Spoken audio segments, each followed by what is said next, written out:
next আহিলো চোৱা ইয়াত কি কৈছে ভগ্নাংশলৈ ৰূপান্তৰ কৰা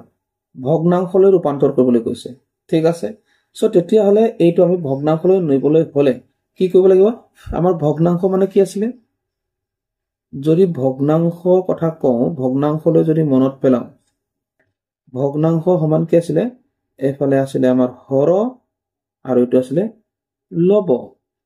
সো এটো যদি আমি হৰ লব হিচাপত লিখো কেনেকৈ লিখিম কোৱা এইটো আমি 0.000792 আমি তলত এক এটা লিখি দিম কাৰণ যিকোনো সংখ্যাৰ তলত সদায় এক এটা থাকেই থাকে হয়নে গতিকে আমি কি কৰিলো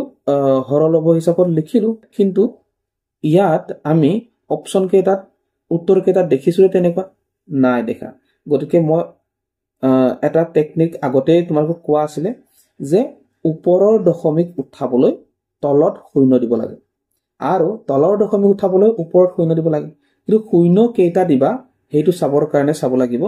দশমিক আসলতে কেইটাৰ আগত আছে ঠিক আছে এই কাৰণে আমি যদি চাও ওপৰত আমি পাইছো কেইটাৰ আগত দশমিক এটা দুটা তিনটা চাৰিটা পাঁচটা ছটা গতিকে ছটাৰ আগত দশমিক আছে গতিকে তলত আমি ছটা শূন্য দিব লাগিব এটো একটো আহিলে গৰে ছটা শূন্য 1 2 3 4 5 6 ঠিক আছে এফালে তেতিয়া ওপৰত আমি জাস্ট 792 লিখিলে হ'ব কাৰণ এইবিলাকত শূন্য লিখাৰ কিবা ভ্যালু আছে জান কাৰণ দশমিকটো উঠি গল না ইয়াৰ পৰা গতিকে এই কাৰণে আমি এইটো লিখিম আৰু এইটো হৰলব হৈ গল গতিকে অপচন শুদ্ধ উত্তৰটো কি হ'ব তোমালোকে ধৰিব পাৰিছানে বাৰু শুদ্ধ উত্তৰটো কি হ'ব বাৰু কোনটো হ'ব তলত যত ছটা শূন্য থাকে ওকে সো তলত আমাৰ ছটা শূন্য ইয়াত আছে ইয়াত অপচন এ টো শুদ্ধ উত্তৰ ওকে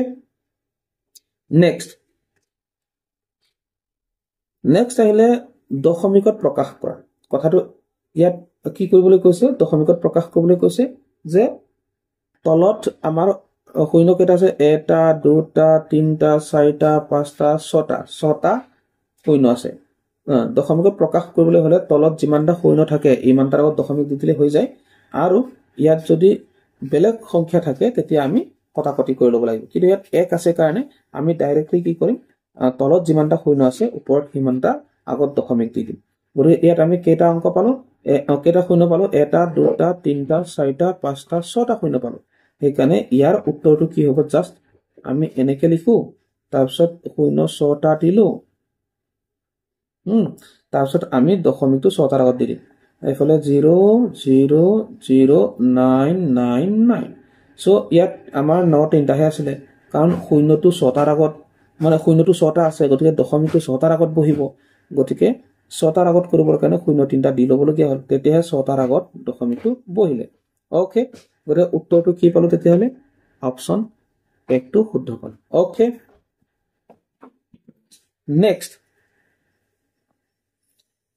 নেক্সট আহিলে এইটো কৈছে কি 0.79 ইনটু 9 ৰ মান নিৰ্ণয় কৰা যেতিয়াই আমি দশমিকৰ আমি পূৰণ কৰো দশমিকৰ পূৰণ কৰোতে সদায় আমি দশমিকটো নাই বুলি পেলাই পূৰণ কৰিব লাগে দশমিকটো উঠাই পেলাই পূৰণ কৰিব লাগে ঠিক আছে তাৰ পিছত উত্তৰটো আমি দশমিকটো বহুৱাব লাগে কেনেকৈ কৰিবা চোৱা আমি দশমিকটো নাই বুলি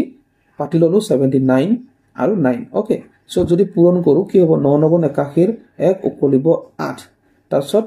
7 9 63 63 8 কিমান হ'ব 8 3 11 71 হ'ব ঠিক আছে সো এটা কথাটো হল কি আমি পালো 711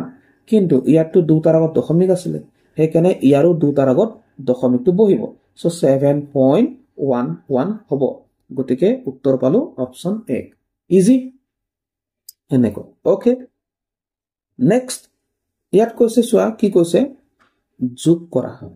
সো এইকেইটা যোগ কৰিলে হ'ল কিন্তু যোগ কৰিবলৈ যাওঁতে কেনেকৈ কৰিবা আমি সদায় দশমিক কেইটা পুনাই পেলাই পাতিব লাগে যেতিয়া দশমিকৰ যোগ আহে বা বিয়োগ আহে তেতিয়া দশমিক কেইটা পুনাই পেলাই এনেকে পাতি ল'ব লাগে আৰু যোগ কৰিবলৈ গ'লে যোগ আৰু বিয়োগ কৰিবলৈ গ'লে বিয়োগ সো যোগ কৰিবলৈ কৈছে যেতিয়া আমি যোগ কৰো 9 ৰ লগত 1 যোগ কৰিলে আমি পাম 9 একে 10 শূন্য উকলিব 1 আকৌ 9 একে 10 উকলা একে 11 1 উকলিব 1 9 একে 10 উকলা একে 11 11 1 বহিলে উকলিব 1 আকৌ 9 একে 10 10 একে 11 কিন্তু দশমিকটো আমাৰ ইয়াত বহিল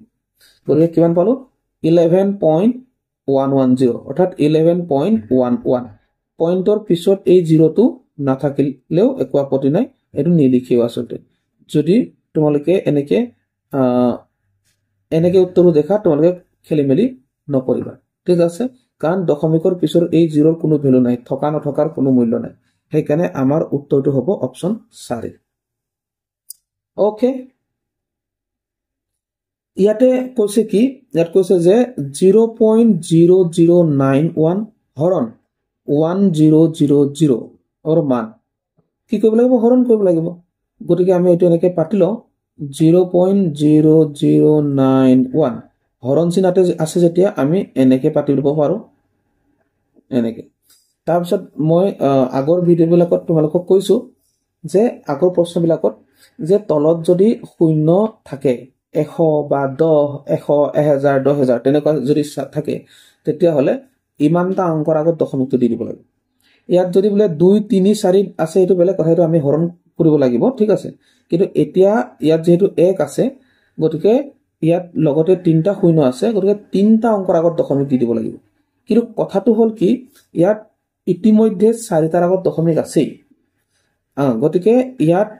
তিনটা শূন্য থকাৰ কাৰণে আৰু তিনটাৰ আগলৈ দশমিক যাব হেকাৰণে আমি এইটো যেনেকে আছে তেনেকে লিখি লওঁ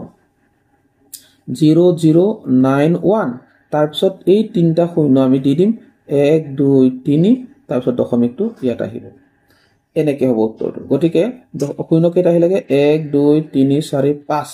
শূন্য পাঁচটা আহিলে তাৰপিছত 91 গতিকে ইয়াত কোনটো হ'ব ইয়াত হ'ব 1 2 3 4 5 91 অপচন 3 টো শুদ্ধ উত্তৰ ওকে সো নেক্সট ইয়াতে কৈছে চোৱা 0.111 ইনটু 0.003 মান অৰ্থাৎ আমি কি কৰিব লাগিব পূৰণ কৰিব লাগিব সো দশমিকৰ পূৰণ যেতিয়াই কৰিম আমি কি কৰিম দশমিকৰ পূৰণ যেতিয়াই কৰিম আমি দশমিকবোৰ নাইকিয়াকে পূৰণ কৰিম ঠিক আছে ইয়াত দশমিকৰ পূৰণ এনেকে দিয়া আছে আমি কিন্তু দশমিকবোৰ উঠাই পেলাই আমি এনেকৈ পূৰণ কৰিম ওকে ইয়াত দশমিক আছিল ইয়াতো দশমিক আছে দশমিকবোৰ উঠাই পেলাই আমি পাতিছো সো পূৰণ কৰিলে কি হ'ব 3 গুণ 3 3 গুণ 3 3 গুণ 3 সো ইয়াত আমাৰ কি হ'ব 3 3 3 কিন্তু দশমিক আমাৰ ইয়াত কেইটাৰ আগত আছে তিনটাৰ আগত আছে ইয়াত কেইটাৰ আগত আছে তিনটাৰ আগত আছে হেকাৰণে হ'বগে কেইটা 6 টাৰ আগত হ'বগে গতিকে ইয়াত আমি 1 2 3 4 5 6 তাৰ মানে আৰু তিনটা শূন্য দিব লাগিব তেতিয়া 6 টাৰ আগত হ'ব এইটো এইটো এইটো এইটো হৈ গ'ল ঠিক আছে গতিকে ইয়াত আমি এটা দুটা তিনটা চাৰিটা পাঁচটা ছটা এইটো ছটাৰ আগত দেখোন এইটো শূন্যৰ কোনো ভ্যালু নাই এইটো এনেই দিয়া হয় দশমিকটো যে আছে তাক স্পষ্টতা কৰিবৰ কাৰণে দিয়া হয় ওকে সো তেতিয়াহলে কোনটো হ'ব উত্তৰ আমাৰ অপচন 4